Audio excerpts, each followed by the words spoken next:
Well, hello, Allison. Welcome to Drunkish. Hello, thank you for having me, Stephanie.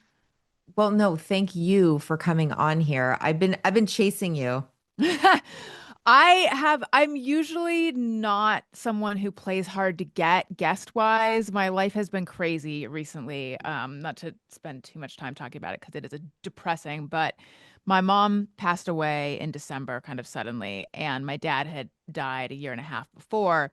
So, my whole life for the last 6 months or actually 5 months, I was been thinking of it as 6 months, but it's 5 months, has just been settling the estate, which is like a full-time job. Someone had said that to me. It's like 40 hours of work a week, and I thought it can't be, but it is. So that's been my life. So apologies for how long it took to get me here, but Oh here I am, no, and I'm yours.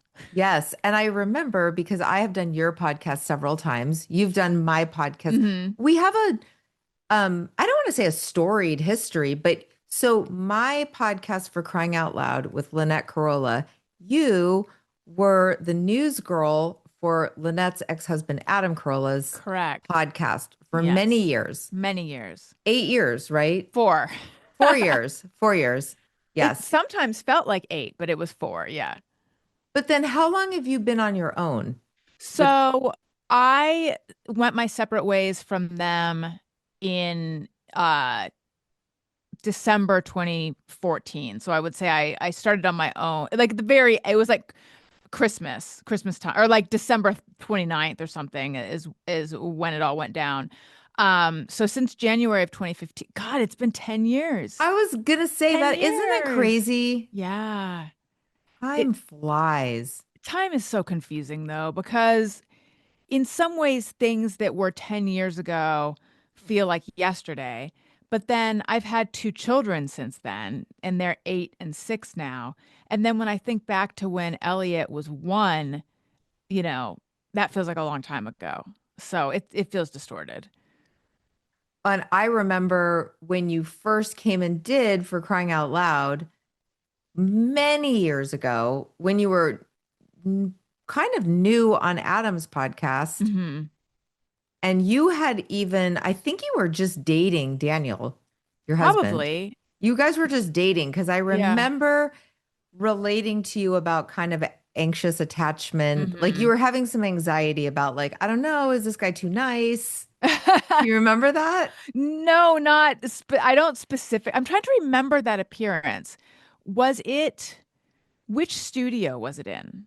Do you It was in remember? Adam's studio, But remember how the they main redid this. studio. Yeah, yeah, So yeah, the yeah. one, But the most not recent iteration of it, not the like one that had the sliding glass door. the uh, the like Maybe it his doesn't the matter. main studio. Okay. Yeah. Because when I first started there, it was before they had remodeled the studio. So I'm just trying to place it to see if I can It's the one actually that had the little remember. parking lot out front, and then you Yes. walk Yes, in yes. and yeah.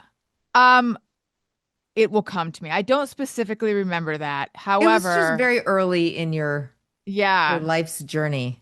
right. I know. Well, so I had always, always, always been unlucky in love. I had not had a lot of relationships. I was always infatuated or obsessed with a guy. I would go on a couple, the minute I liked someone, then it was, I was obsessed with them. And every conversation I had with my friends, I'm painting myself in such an unflattering light, but Well, still, hey, like, it's drunkish. You know what I mean? We're yeah. Every conversation I had with my friends was like, and then he said this, and then I said this, and then he said this. What do you think it means? You know, it was just all about trying to convince myself that this person wasn't losing interest in me. Um, and then with Daniel, things were just so different. It was just so easy from the beginning. So maybe I was questioning that. Oh, you were definitely questioning it. And I remember relating to you about sort of like my husband because I am similar to you. Do you feel like that's all part of addiction, anxiety, OCD, some kind of brain fixation?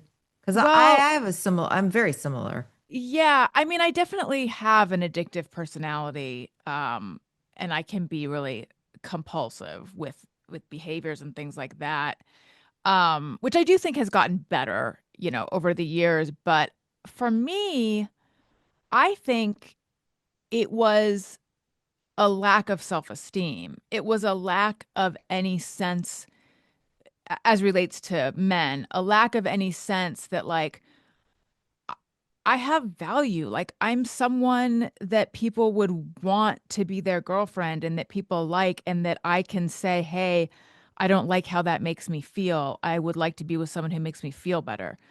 That way of thinking, those kind of thoughts were probably like gently introduced by my first therapist. And it was like, you're speaking another language to me. Like I had never seen that modeled in my home. And I'm sure that I had heard friends speak like that, but they were, cute, hot, perky blonde girls.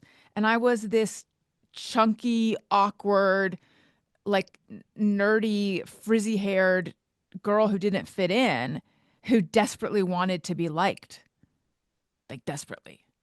What was your home life like? So it was confusing in a lot of ways. I'm going to answer this in a roundabout way. I would find myself relating to people that had a really rough home life, an absent father, parents divorced. I would bond with them over like we both are making these poor decisions with men. But the weird thing is, I had quote unquote the perfect parents. I had perfect parents who had been together for many, many years. So why was I also like that? And then I decided, oh, it must be because I spent most of my life as a young person overweight. Maybe that's what it is. That's why I never developed this like sense of self or sense of self-esteem. And as I've gotten older, I understand a little more. My parents were married. My mom was 16 years younger than my dad. They married when she was 25 and he was whatever 16 years or 24. No, no, sorry. They married when she was 22. And then she had me when she was 25. They were both very emotionally immature. Um, I want to say she was maybe had like she was like, somewhere between like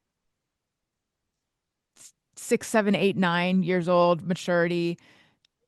And he was, 12, 13, 14, 15. Like they were both very young, but to me, they were my parents and I adored them.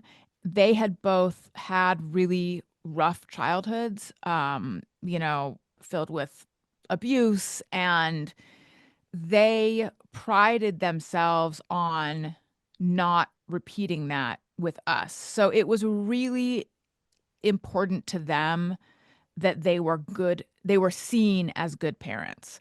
And they would say things to us like, do you know how lucky you are to have parents who love you? Which is actually, on the face of it, a weird thing to say because it almost suggests that you're not deserving of love. That's not how they meant it. What they meant is you really lucked out. Also, not a normal thing to say. Like, you really lucked out in terms of parents because we had these shitty parents who made us feel terrible, and you guys got parents who love you, and that's great. That being said, my dad had a lot of, he had like anger issues, rage, temper. He could be really mean when he was mad. He would call names and he, just, it's funny. I never thought I had this in me, but only lately am I starting to realize that if I have, there's a part of me where like if I feel I've been wronged to such a degree, then I'm like, well, now I want to kill you. Like I have this vengeful part of me that I've never thought I had. I always thought I just don't have any of that dark stuff. It's weird that I'm like in touch with that now. My dad was like a very spiteful, vengeful person who had um, you know, elaborate revenge fantasies. And hearing him talk that way when I was little scared me a lot. There was a lot of like maybe it's generational trauma. But from the time I was very little, I would hear these horror stories of like the abuse that he had gone through and the effect it had had on him. Very psychologically oriented family. So a lot of diagnoses being thrown around. You know, he didn't have an identity, and then had psychoanalysis, and he, you know, if he hadn't done 96 or whatever, I forget the figure that I always heard. If he hadn't done all these hours of psychoanalysis, he would have like probably, you know, accidentally killed himself because he diagnoses, and he thought he was fixed. Because he had done psychoanalysis in his 20s. So, and then my mom was very passive, um, and kind of here's what I here's what I think now, and this is sort of fresh info now that I've been like settling the estate, going through the house, reading old letters and things like that. I found these really sweet love letters between the two of them that they wrote each other. They met and started dating, and then she went to Europe, and they were writing each other letters while she was in Europe. And I think, and this aligns with what she had said about him. Like he really campaigned for her. He really made her feel special and wanted and desired and like a princess and, you know, like a fairy tale. But once she agreed to marry him, that all stopped. She had said that. Um, so you know, looking at the letters, I understood it a little more. So I think that she had this resentment over the fact that he didn't treat her like he did at the beginning. And then here comes this baby girl who he makes, you know, the apple of his eye. I think she felt very competitive with me. Um, and I think that I'm guessing, but I think that she was dissatisfied with a lot of her life, but she didn't change it. And I think that she didn't handle her anger or her dissatisfaction well. So she and I had a complicated relationship. Yeah. So that's I don't know. I don't even know that I answered your question. I just threw No, out you did a answer my lot of question. color Yeah. about that. I wanted to, but like, so you said you were heavy when you were a Mhm. kid. Like, like, oh, for real, or that's just how you felt? No, for real. For real. And I was the fat kid. I was like the pediatrician. Well, it's funny because things have changed, you know. So back then, I don't I do think things have changed. Back then, I was the fat kid and it was a problem. Now I think there are you know, you see more body types, and I don't know that it would have been I don't know that I would have been like the only one who looked like that. I wasn't humongous or anything like that. It's funny, I'm trying to use like a non-offensive word, and I think I just chose a terrible one. I um, mean, yeah, I was definitely overweight, and uh, the pediatrician had like recommended to my mom sending me to a fat camp, but then my dad didn't want me to feel like anything was wrong with me, so they didn't do that.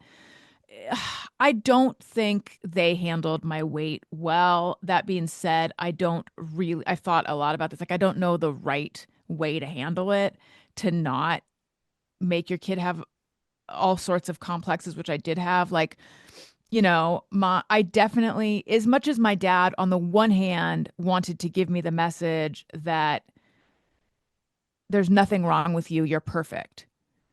Like, and that was a message I got. You're perfect. You're perfect. And if anyone ever has an issue with you, that's a them problem, which is a little bit not really setting your kid up for living in reality, like at all.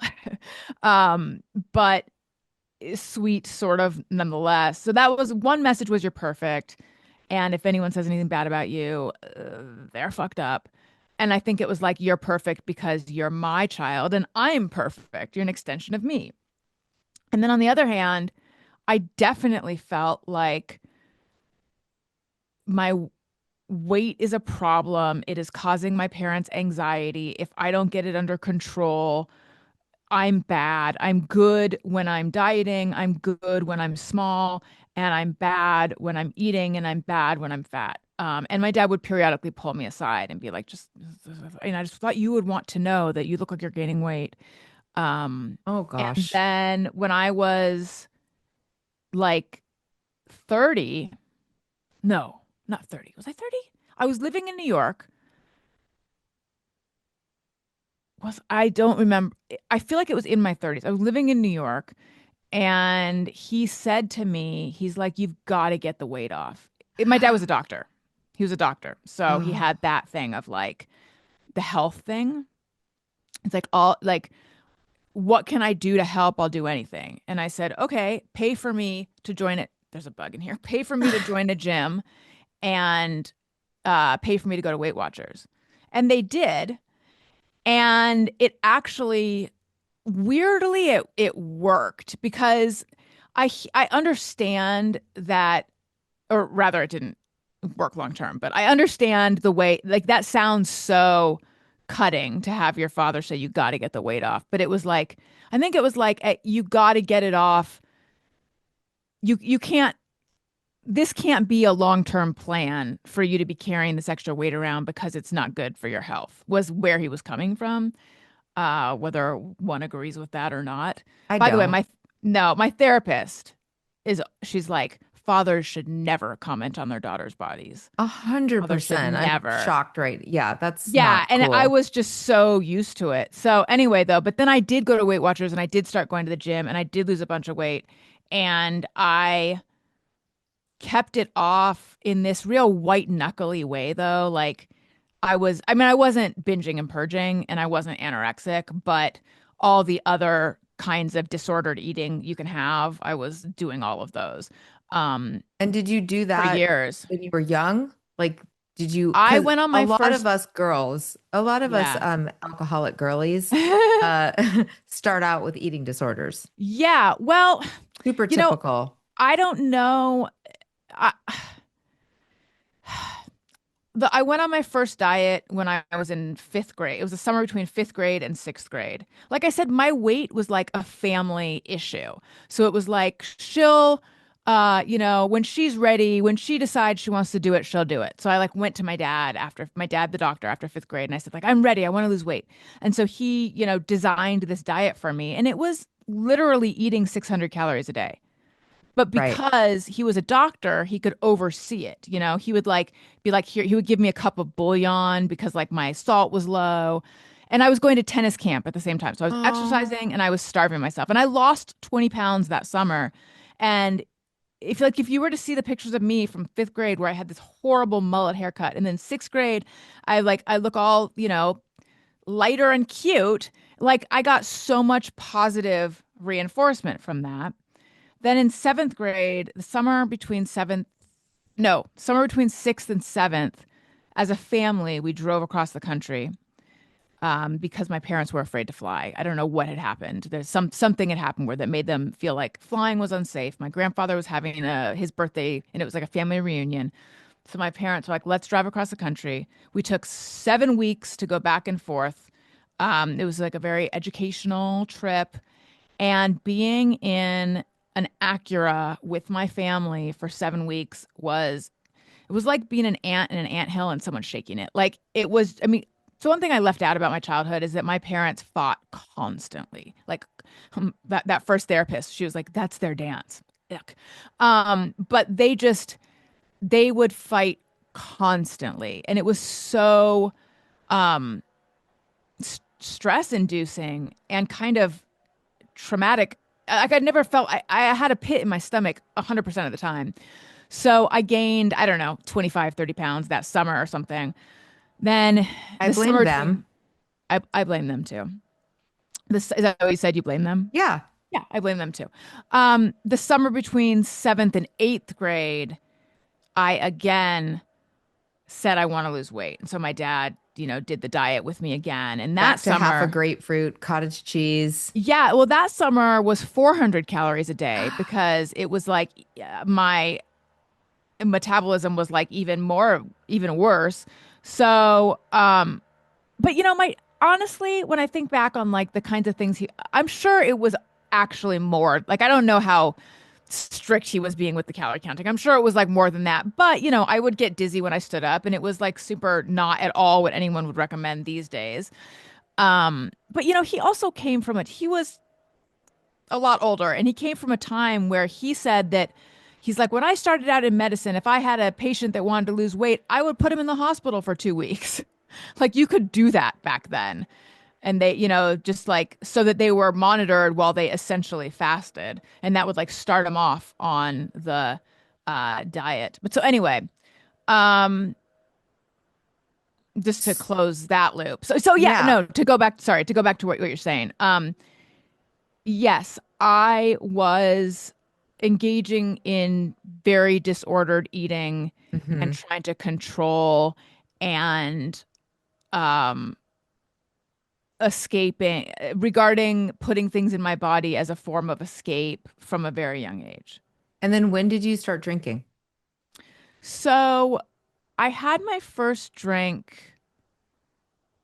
I had a friend who lived up the street, and she was very cool and very popular. And she let in, like, it was like via her, I sort of got a peek into how the other side lives.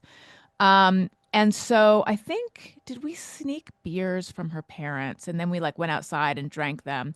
I don't think that I didn't get drunk at that point. That was probably when I was like, let's say 13 or 14. 12, 13, 14, no, 13 or 14. And that's when I like had my first cigarette too. But I remember feeling this like kind of almost like a popping sensation in the back of my head that I associate with a little bit of a buzz. And then I remember reading that when you drink, it like bet cells, which are brain cells, are like being destroyed. And I'm like, is that what I'm feeling back there? So we would have sips of alcohol. And then, are you still not hearing that?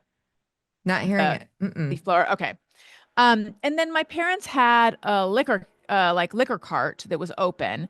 And so on my own, I started experimenting with like, I'd take the triple sec and I'd, pour it into a Garfield, literally a Garfield mug, and then pour Diet 7 Up into it and try that.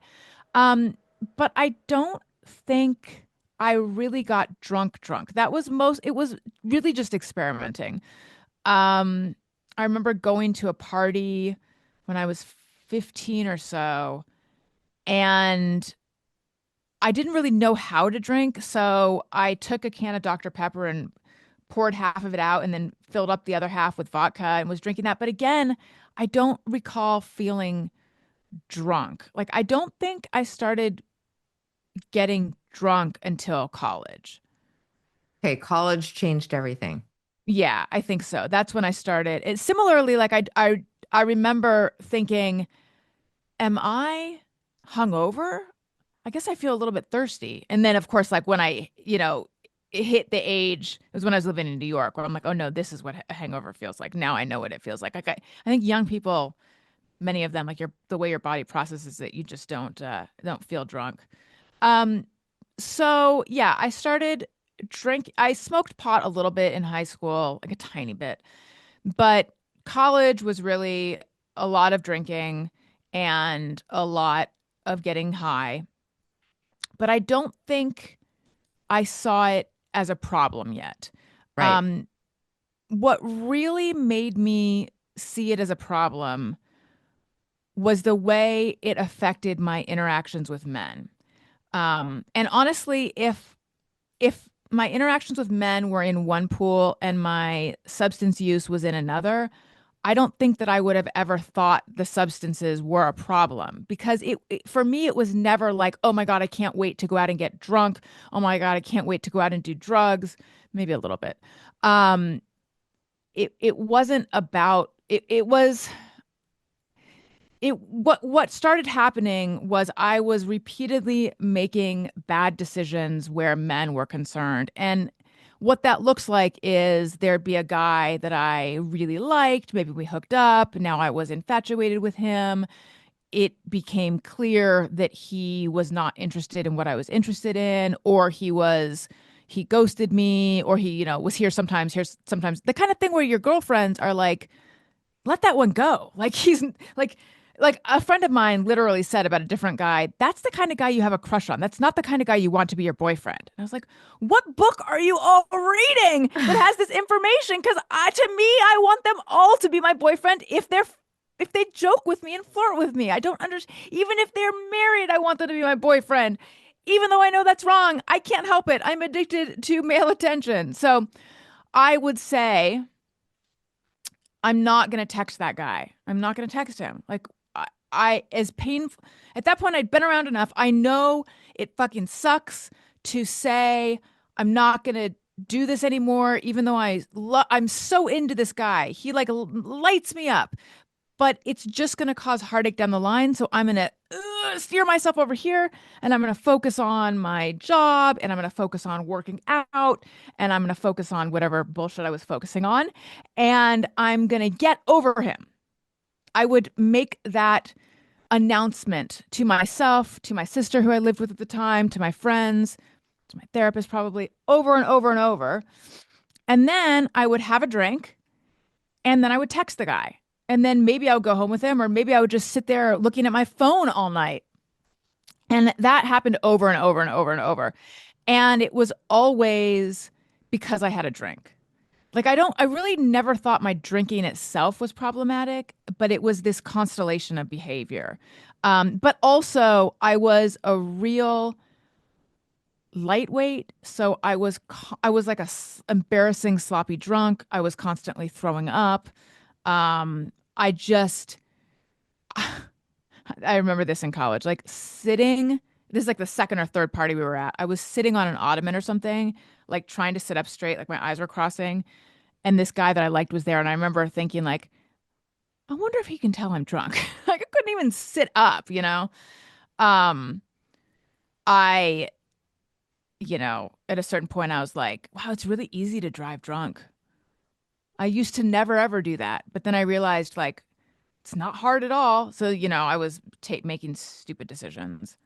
I felt like when I was young, I drove drunk a lot, and I I want to say like, hey, the rules weren't as, but of course I knew better than to drive. I'm sure I, of course, knew, but also remember thinking like driving high, no way, like I'm Right. horrible. But drunk, yeah, like Yeah. I'm still fully in control. Like my thing Yeah. was that I just never felt like I was drunk Right.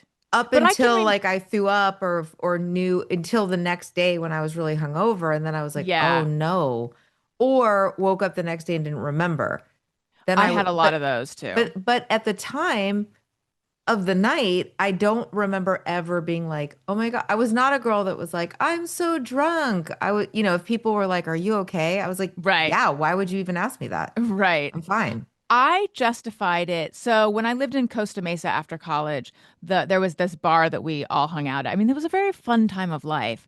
And it was, I don't know how many blocks from our apartment. It probably took like 4 minutes to drive there. So I wasn't going on the freeway or anything, or maybe 5 minutes, but it was a short drive. But I can remember like sitting, holding the steering wheel and squinting, like trying to see straight.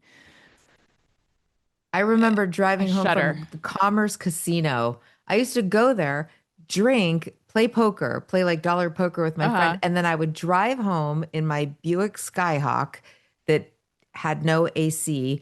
And with one eye, I remember having to cover one eye. Yeah. Good It's times. crazy. Okay, We're lucky. We're very lucky. so then you graduate, you finish college, and then you move to New York?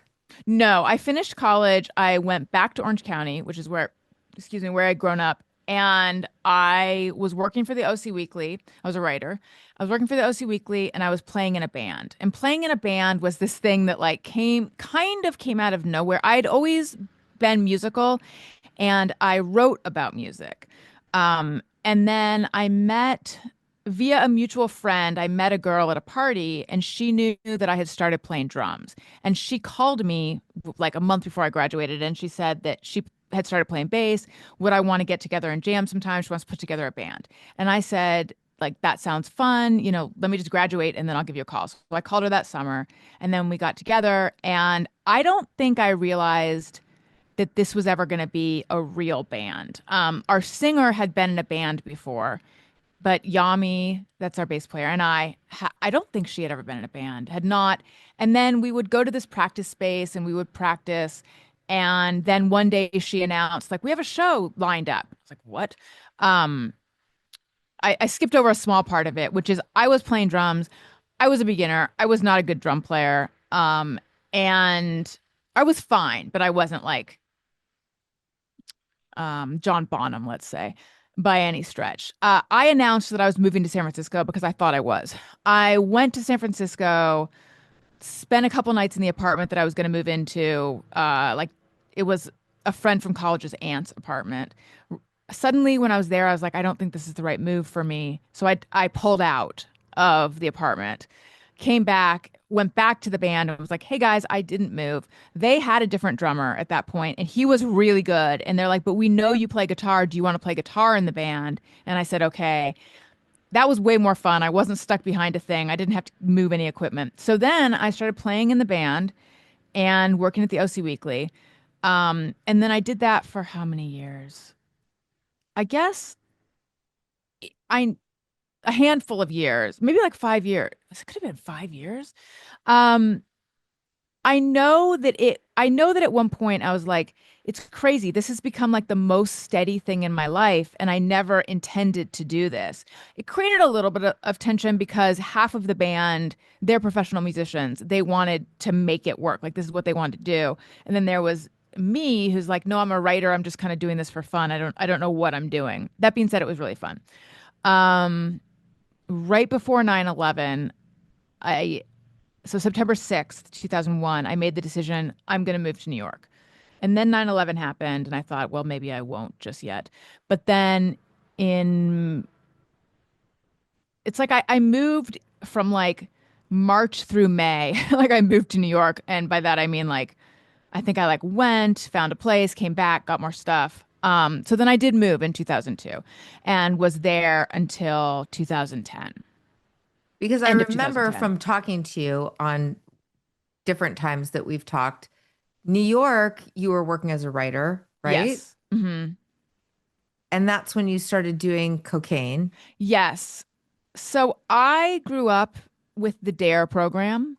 Did you have DARE? Of course we did. Yeah, yeah, yeah. It worked on me. It sets you up for so many situations that don't happen. Like I did not experience a lot of peer pressure in my life.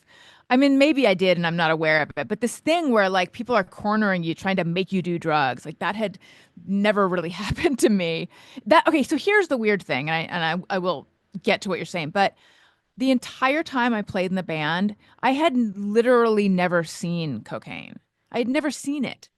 A couple friends of mine were they were doing it and it really freaked me out because I had read that book, the Sweet Valley High book where Regina Morrow tries it once and then has a heart attack.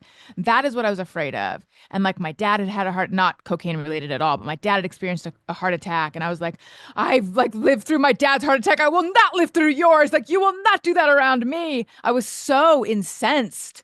I was like appalled and incensed that they would even think of doing street drugs around me.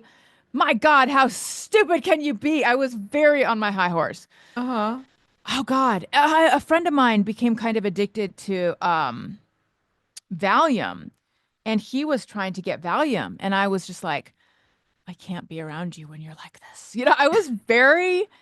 It was very clear to me that like this is not for me. And then what a hypocrite I became when I realized that I enjoyed cocaine and would like to get some. So yeah, New York was really where I did the bulk of my experimentation. And I kind of think experimenting in high school when most people do it is maybe better because if you're 27 trying all these things for the first time, there aren't those guardrails there to prevent you from like going off. Not that I went off the deep end, but still, I've just thought a lot about what it means that I was 27 and I was like doing all the teenage experimentation. But very afraid of cocaine. I had not done anything except for pot. And a friend of mine was in town for a music festival And I knew that I'm trying to remember when I discovered that he dabbled in cocaine. He had come to LA and I was like very judgmental of him. I think someone handed him some and I was like, "You will not do that around me." I was very judgmental about it. And then I was out with him and his friend who I had a crush on, and I was very drunk. And I think they asked if I wanted to try it, and I said, okay. And it was these two older guys, like treating me so tenderly. I mean, I think he like, I don't know if he like held out a key under my nose. It was like at a club. We were watching a band, and he like, okay, now sniff. Um, and I felt like I glowed. I mean, I think that I was so scared. And this maybe what I said last time. Like I was so afraid of it. So the fact that I didn't die right away was a bigger rush than the drug, you know? And then I was just like all about it. I I felt like I had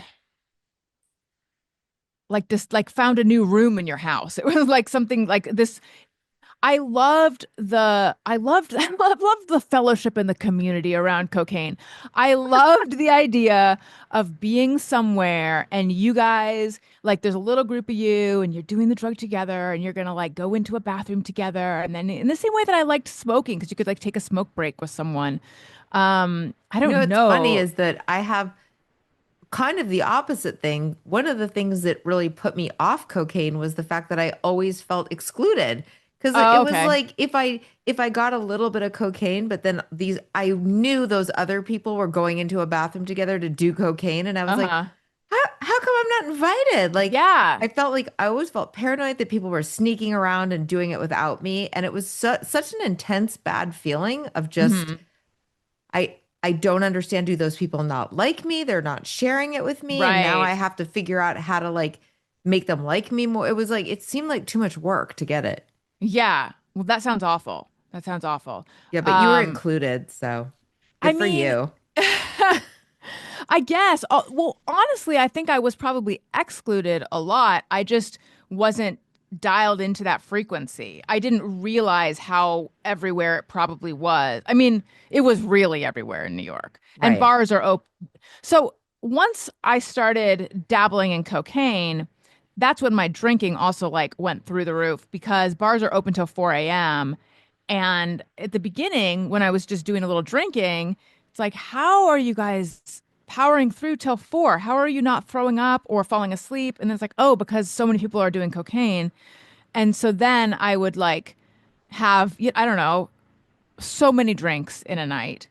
Um, and then I would come home and I'd be really nervous that I was going to have a heart attack or like I couldn't, I couldn't make peace with what I had done. My parents were such a big force in my psyche and a big part of my life. And I knew that if they knew that I had done cocaine, they would be so scared and so like I felt like this was like the ultimate um transgression kind of. So I think I couldn't I was so ashamed and I felt like I had committed a crime and this is bad and like I'm a bad person and I have the fact, like I'm squandering this gift being my life. Like I'm lucky to I don't know where this is coming from exactly. It wasn't like I had a religious upbringing at all and it wasn't like, you have one precious life or anything. But still, well, but that is what I mean. That is what I believe. You have one life. So it was just like, what am I doing playing so fast and loose with my safety and with my health? So I would come home and I'd be freaked out. And then to quiet that, I would eat. So I'm probably the only person in the world who started doing cocaine and gained weight. But I did because I was drinking so much and then I would like eat a lot because I felt weird and unhealthy. How old are you at this point? That's probably like 27, 27, Okay. 28. So you're 27, you're working as a writer. Mm-hmm. Were you a music reviewer? I forgot what you said. Yeah. So I was working at Time Out New York. Right, correct. Wait. You are right about yourself. No, I'm not. I'm wrong actually. Oh, When shoot. the first couple years I was in New York, I was freelance. And this happened before I started my full-time Time Out New York job. So I was freelance, but I was writing about music. And that Okay. is when I tried cocaine for the first time. And So now you're when doing I, a bunch of cocaine, you're drinking, you're eating, Mhm. and are you also kind of low-key I'm also, stalking men? yes, So you're having all definitely. of those things at the same time, and you Yes. can't figure out, which I feel like is a common thing. What is wrong with me? Right. Why am I like Yes. this? It's Yes. not the cocaine. It's not the drinking. It's not the eating. It's not the, I'm unlucky. I just don't feel good. Why am I unhappy? Right? Yeah, Or were you I don't pinpointing know. something? I don't know how much at that point, how much self-awareness I had about like to have a sort of global sense of what the issue is. The same friend that turned me on to cocaine is the one who said to me,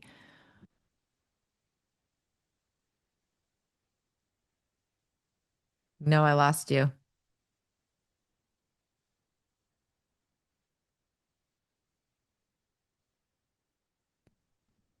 "Am I back?" Yeah, you're back. I accidentally muted the microphone. Oh, the My same one, the friend. same Yeah. friend who introduced me to cocaine is the one who said something that got me back into therapy.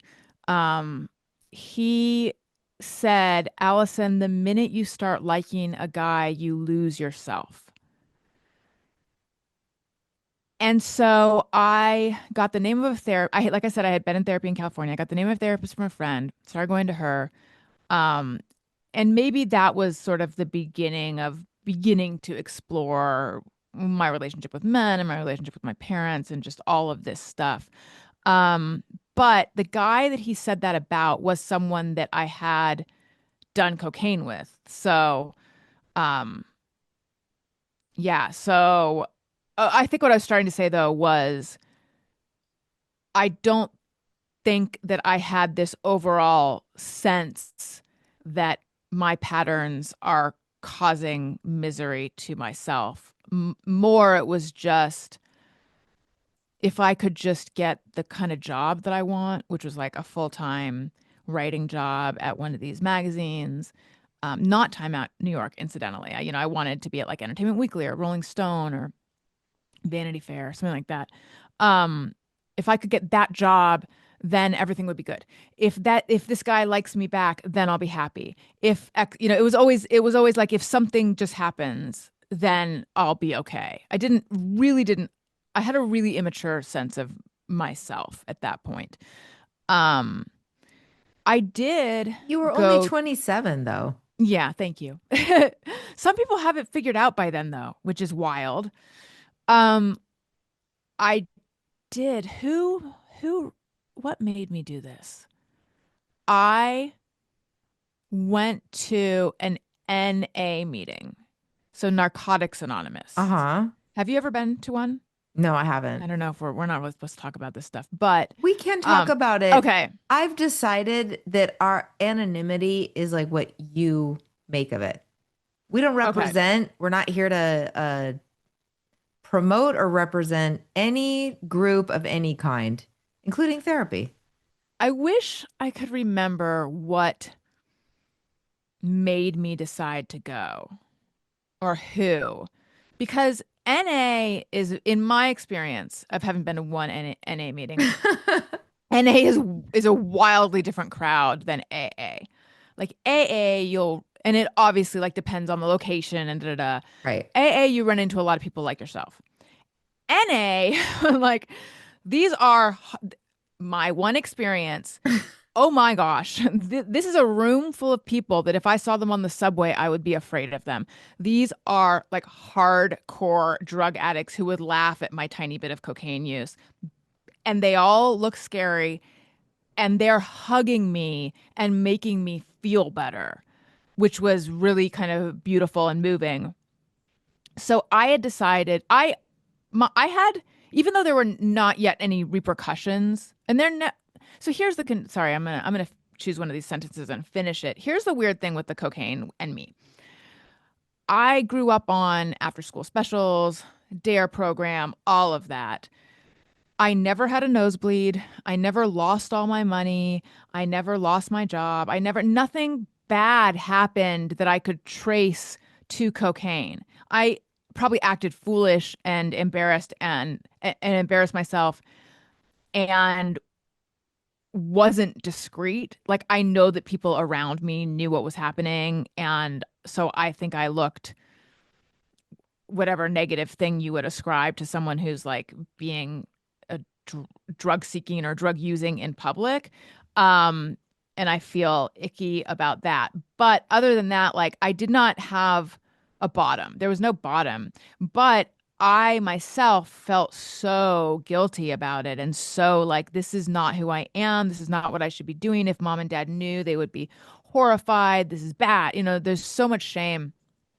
I on my own was like, I have to stop doing this. Like, this is not okay. So that's when I went to that NA meeting and just stopped. I just stopped it. And I was able to stay stopped. I don't remember the time interval, but this was the time of Friendster and MySpace. And where This is just the cocaine though at this point, right? You're still drinking? yeah, yeah, yeah. Yeah. Um, don't be silly, of course. I was gonna say, yeah. Yeah. Um, I can't remember where this guy hit me up. I don't know if it was on a dating site or if it was on MySpace or Friendster, but anyway, this guy, this cute guy, asked me out and we went out and he mentioned cocaine and I said, "Oh, I don't do that." And I don't Anymore. know anymore. Yeah, exactly. Excuse me. And either that night or the next time I went out with him, we were in the bathroom doing it together. And then I was right back where I was. So that was a bit of a data point, like interesting. I had a plan to not do something, and here's this guy, and now I'm doing it. So that's weird. But it was that same thing, that same sort of like intoxicating fun of, sneaking into the bathroom and then him kissing me and pulling out the little baggie. And I think I was lonely. I think I was lonely and I think I wanted connection. I have often thought that this is, I don't know how to say this without it sounding really weird, but I think the reason that I wanted intimacy was that I wanted to be like held and cherished like a baby. Um, and I don't mean that in a twisted way of like I have a baby, being a baby fetish or anything. I just mean like I think that I have a lot of wounding around not having unconditional maternal, arguably paternal as well, love. And I think that is what I was seeking with men, even though wasn't aware of it. And so when a guy would be tender and sweet and intimate with me and then disappear, I think it like triggered all that old stuff of like, I have to win him back. I have to be good. I have to win him back. And I feel like you had this too, but sometimes like, and I mean from an early age, like in high school, it was like really pining for guys with girlfriends, Hmm. for me. And it's not that I wanted to like be the other woman. It's that I wanted the guy. I think I wanted to like somebody, but it was less threatening if they weren't going to Yes. actually have to be my Oh, boyfriend. 100%. 100%. I think Right. that is why I found when a guy would come on strong, but had someone in his life, that coming on strong was so appealing because there was no real intent behind it. Yes. If someone like Daniel, let's say, had met me before I was ready to be with someone in a real way, I wouldn't find it appealing at all. I would have scared. It would have been like, well, in my mind, I just would have been like, I'm not interested in that guy. It didn't. It was too much. I didn't Yeah. really want to be seen. I wanted to be occasionally seen by someone who didn't really want to be with me. Same.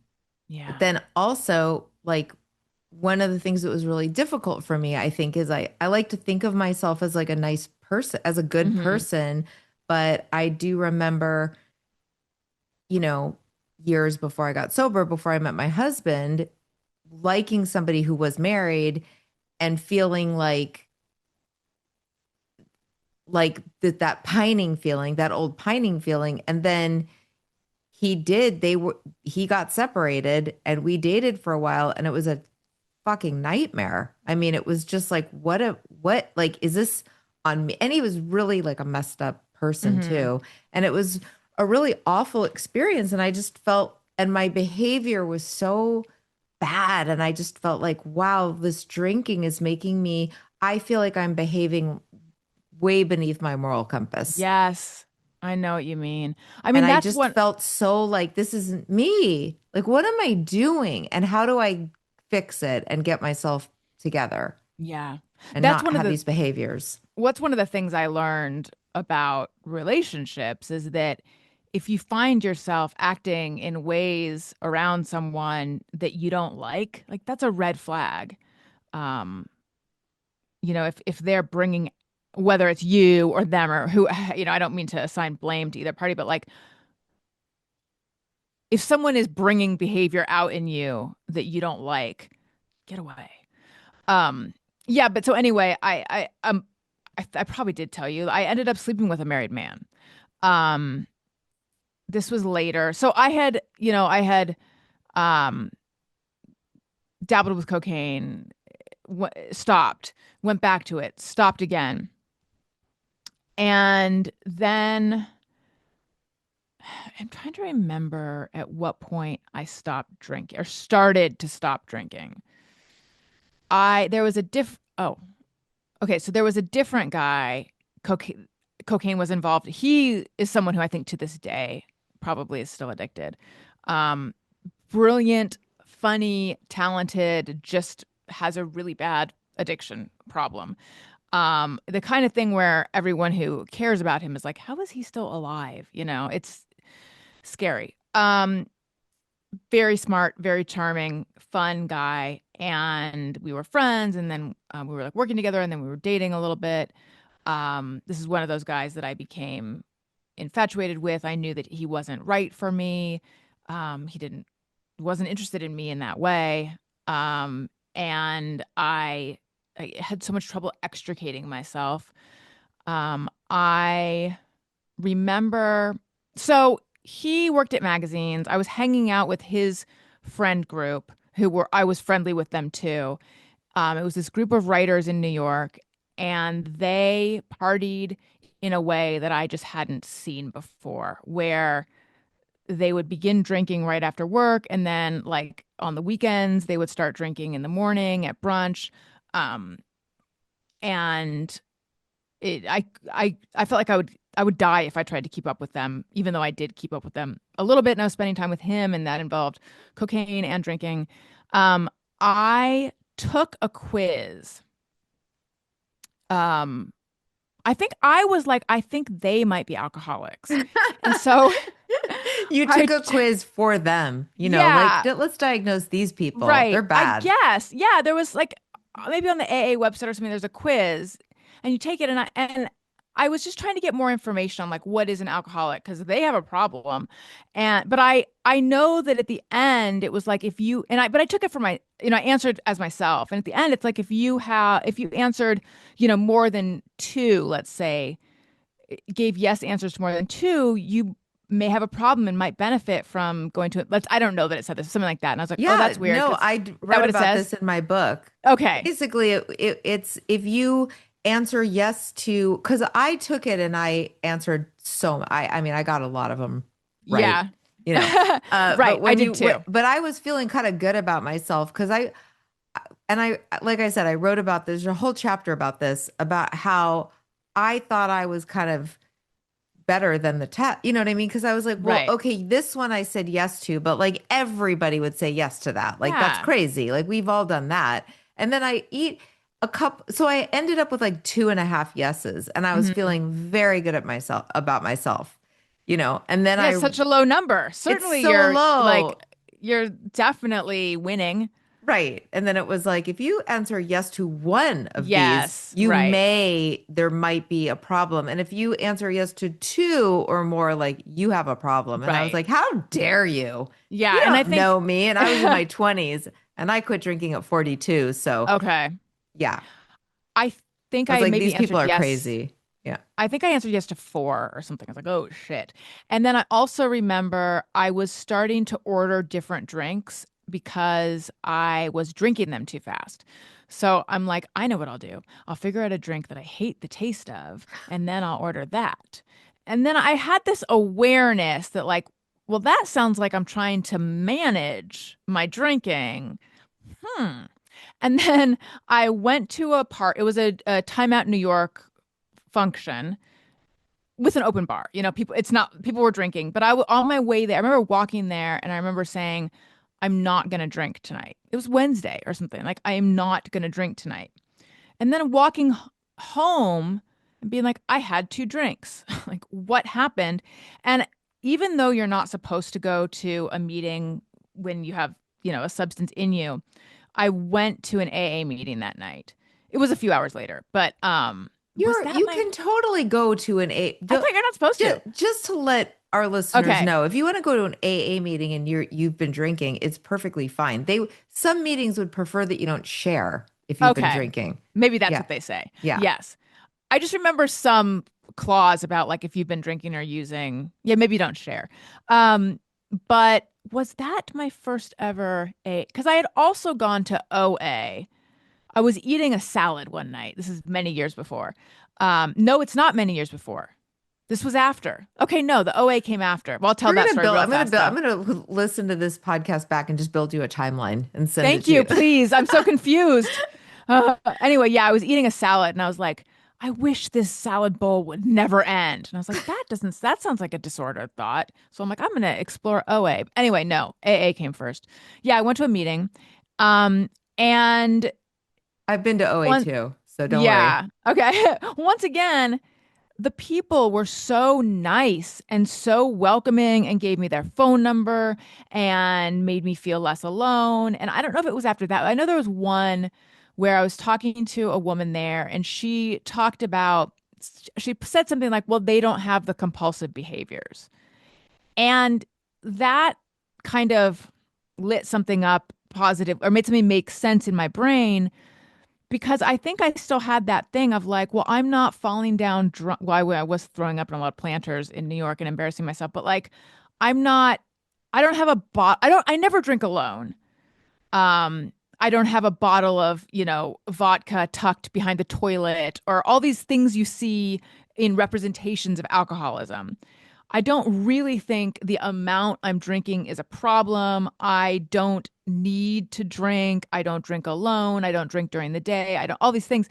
But then it's like, it's really not about that. It's about, for the way she described it was like it's the compulsive behaviors that are the problem. And my behaviors were certainly compulsive. And certainly the more I try, just trying to stop something ignited this reaction inside me of like, well, you can't tell me what to do, me. Yes, this back and forth and feeling I'd kind of forgotten about this struggle inside me of like, and this would go back to trying, restricting with food. Like, you can't have that. Well, now I feel punished and I feel bad and I feel unloved and fuck you. Yes, I can have that. And this just internal battle over something as simple as just not having a drink. So you go to the meeting, Yes. you've had a couple drinks in you. Yes. Go to the meeting. And then I started going more frequently. I don't think I did the 90 and 90 thing, which is where you go every single day for 90, but I went for a while. Um, And you stopped drinking. I stopped drinking. Yes. I stopped drinking. Did Um, you do the work? no. No, I never and do the work means do the steps. Yeah. Were you like involved? Yeah. Yeah, I'm a I program person, but I'm not hardcore. yeah. I'm nobody's example of like a big book thumper. I consider myself a bit atheist. For me, I just would love to say that I'm agnostic, because Hmm. that sounds better and it It sounds like sounds, I'm searching. But yeah. like, I just don't know that I've ever felt this. Sometimes I feel a little more spiritually connected and Hmm. I feel better when I'm being better. When I act better, I feel better. So that to me, there's sort of, I but think I I'm don't like think you you. have, I don't feel like you have to. I don't think you have to believe in it, truly believe I've been in a sober God. 16 years and I Yeah. don't, I don't ever feel like I really relate to like the spiritual aspect when people talk a lot about God. I Hmm. tune out, but it still works for me. Yeah. But by the work, what I mean is like really examining. But you also were in therapy Well, and are in therapy. when I you say mean, do the do the work, steps. I what, mean, I yes, mean, figure out, right, write down, work with a sponsor, write down. Here's all the ways that alcohol has made my life unmanageable, right. and then do a fourth step, which is write down all my resentments, all the things that I'm holding on to, all the patterns, that usually come Yeah. out when you talk about resentments. Look at my character defects, go, oh, I, Drop the rock. yeah, I forgot what that even really means, but like I having, forget. It's one of the, you read that oh book yeah, at one of the steps, I but think. like look at my ego and my motives Right. in certain behaviors, and then, try to, and then make amends. I did a lot of work with like, even though, and most people that listen to this know that I haven't spoken to my some members of my family in quite a few years, but I did do work around it. Like I wrote letters and I didn't send, and I like with my father who passed away, my biological father, I had a lot of anger, and I Hmm. really wrote a letter to him and just to see, like, is there any of this that could be on my side, Right. Of the street. and Yeah. it really helped me. Yeah. It's not for everybody, but anyway, but you didn't do that stuff. No, I didn't do the steps. I began to do the steps with a sponsor later in OA when I was living Okay. in California. And Yeah. I think I got to, what is the fifth step? I know I uh made an the inventory. fifth is when you read your inventory to your Oh, then I sponsor. did that one. What's the sixth? Do you The remember? sixth is you figure out your character defects and become willing to let them go, basically. That's dropping the rock, I think. And Okay. I was in the midst of six when I And stopped. seven is you ask God to remove your character defects. Then eight is you make a list of all persons you've harmed. I don't think I got that far. Although this just came up on my own podcast. I was saying to Daniel, there's these two apologies that I'm very overdue for. And I have this sort of weird looping deja vu where I can't remember if I actually already did these. These are from things like for 25 to the drummer of my band and my then roommate, who at one point was his girlfriend. I owe both of them an apology for something separate things. And I can't remember if I've ever actually given them the apology because it's the kind of thing where I have the thought so frequently that I feel like maybe I've like apologized like three times already, and it's been something where they've been like, don't worry about it, or they said like, thank you so much. But I realized in the course of that conversation, no, Allison, you have not made the apology because if you did, you would remember how they reacted. But instead, I keep talking myself out of it like I've already done it. But anyway, this feeling of like I need to do a little small apology tour, I was like, this is one of the steps. Um, When but I was first gonna do that mhm, step, I was like, I'm gonna start with one that's gonna be pretty easy because it was an old friend of mine that I knew had also quit drinking. So I was like, this is gonna be a practice one because this thing yeah. I'm gonna apologize for, she's gonna be like, oh my God, I can't believe you're still holding on to that. And I called her and I said, hey, like, can I talk to you? And then she's like, yeah, is this about my bachelorette party? And I was like, Oh, this is in oh, your book. yeah. And then I was like, yeah. She was like, yeah, that was really hard. That really hurt my feelings. Oh, And I she was did like, oh not let you off shit. the hook as No, much as you wanted. no. Mm. And it was hardcore. Like I had to then apologize and not make excuses and Right. just like there it was a whole situation. Read my book Drunkish if you want to know. But it was I had to just full on apologize and just sit there while she was like, "Yeah, that really Yeah. sucked. I thought it was really selfish, you know?" And I had to go, "Yeah, it was." And then You, she said, then she did say, like, I have forgiven you. Like, I've moved on, but I'm glad you apologized. But it's yeah. just funny how I made it in my head, like, Well, it's you not a big deal. similar She's to gonna barely remember. That's crazy. similar to how in my mind they would both be like, "What? Forget about that. That was so long ago." Or like, "Oh my God, that means so much that you're saying this, but don't worry about it. It was so long ago." Right, Like I right, have not, right. I'm not considering the idea that one or two might be like, "Yeah, that was fucked up." So I should get to Because that at then some you're gonna point. be like, well, you did some fucked up stuff too. Yeah. Like, Yeah, totally. I mean, listen, Maybe. I still have the If I same can't remember it, personality. but I can't remember it, but I'm sure that I had reasons. Yeah, so no, I did not do the steps when I went to AA. Well, never actually finished the steps ultimately. But when I went to AA, just going and sitting in the room and hearing the things that are said and listening to everyone share and sharing myself, just that was so powerful for me and gave me it showed me how people deal with compulsive behaviors in their own life.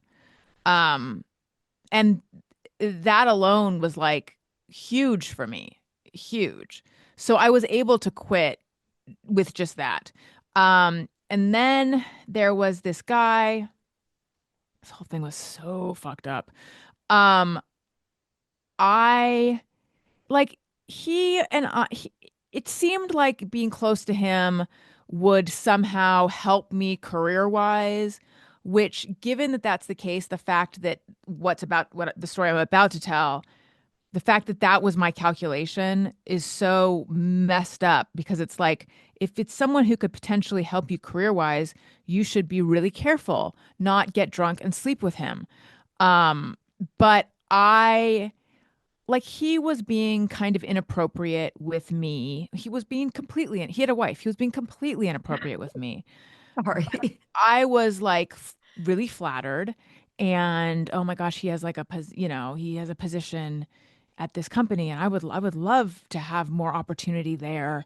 And again, that sort of a very naive,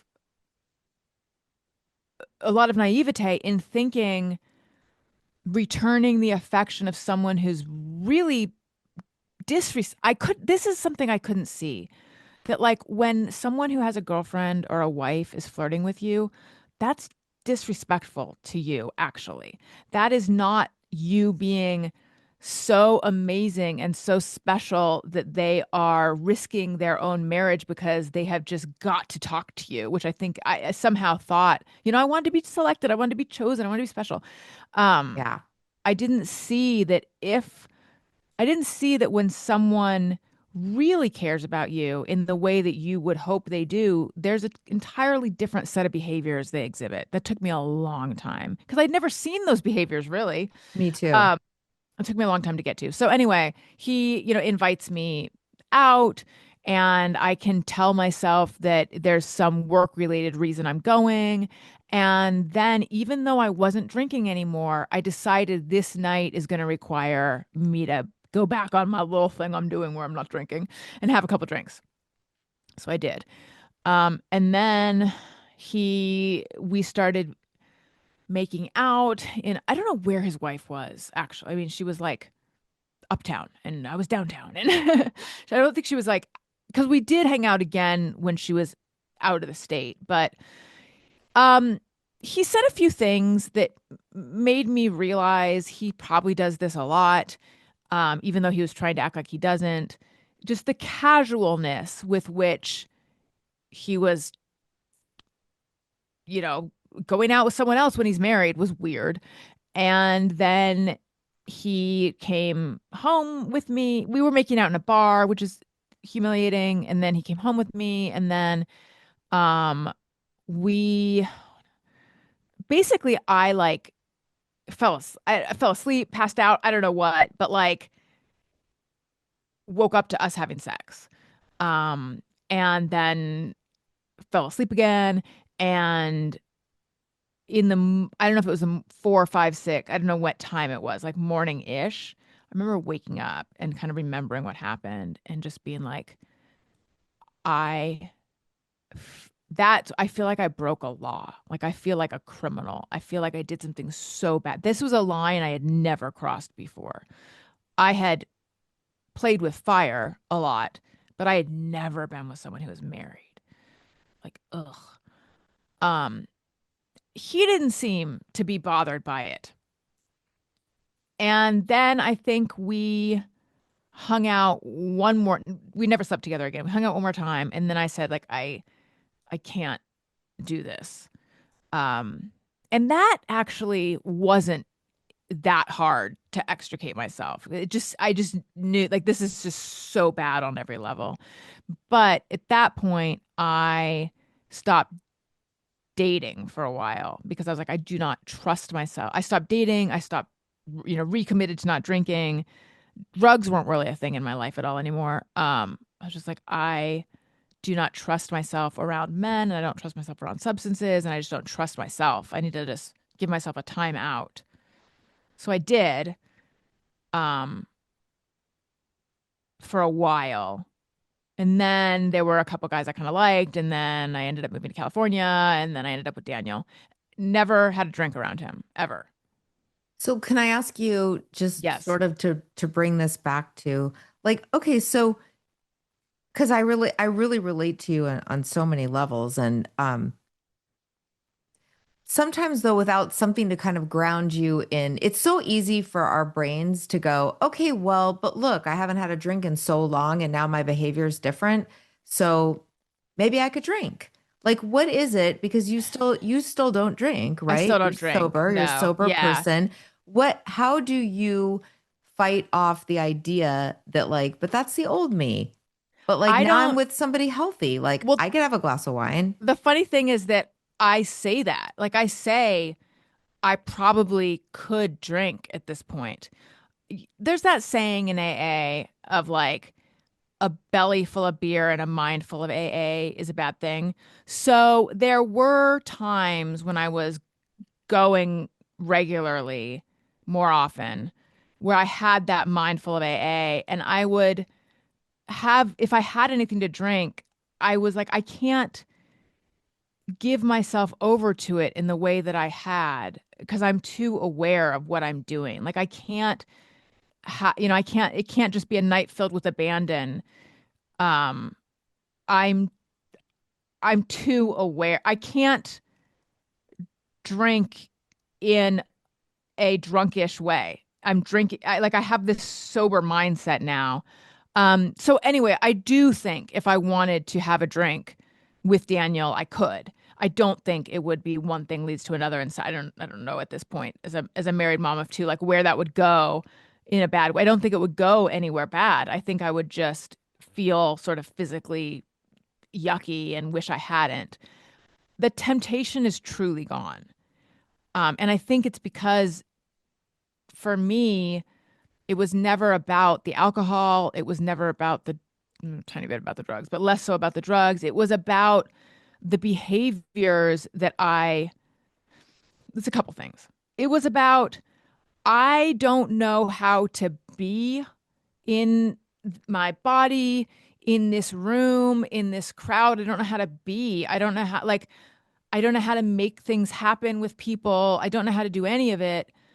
So I'm going to get shit faced and just see where the night takes me. And that was like really fun and really liberating. Um, and I don't know how to get to know someone in a sober fashion. I don't know how to have intimacy. I don't even know the time frame that it's supposed to take to achieve intimacy. So I'm going to get shit faced and go home with someone and rush into something. But with Daniel, it's all so it's sweet and good and sober and healthy and normal that I don't have that temptation to, open the door to like disinhibit in that way. I think I sit around in my bathrobe looking at my phone for hours. Like I'm pretty disinhibited, arguably too disinhibited.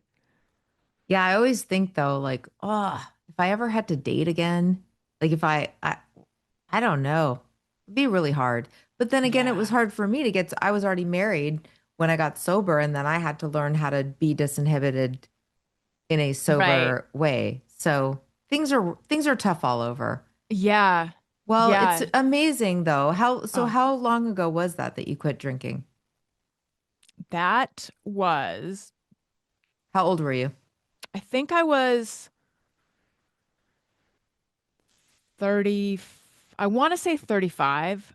Um, the stuff that I'm describing that happened with that married guy was when I was like 32 or 33.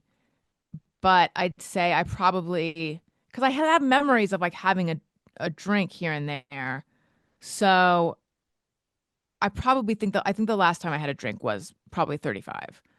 And I just turned 50. So, You did not. hmm Oh I my did. God. You look Yeah. amazing. So you and Thank I you. forgot about that because I feel like we talked about that when we'd both we're about like 10 years sober, Probably that sounds about right. like 9 or 10. That's so Yeah. interesting. Okay, now we're Yeah. both, so if you're like 15 and I just turned 16 years sober, Oh, we're the like same a week sober ago. age. Yeah, it's so funny.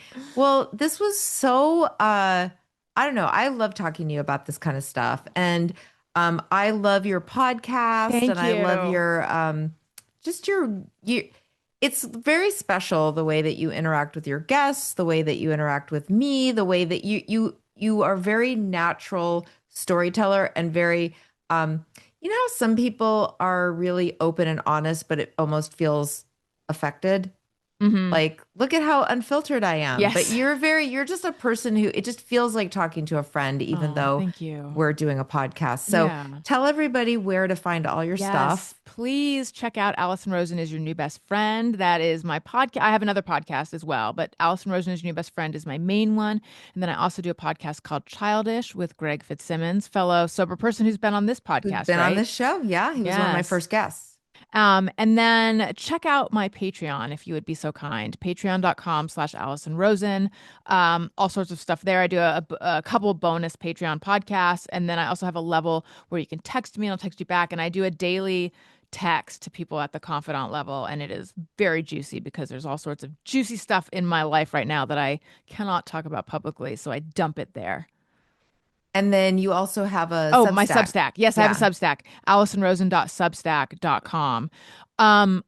It started, I was going to tell the story. My dad had died, my mom was still alive. I was going to tell the story of I didn't know I was Jewish until I was in my early 20s, and that's a whole crazy story. So I started telling that story, then I got away from that a little bit, and then I was writing about my experience on the Adam Carolla show, which a lot of people want to hear about, and I was doing that regularly. And then since my mom died, I have found it more difficult to be writing about that, but I am going to go back to it. I just got to find my way back in.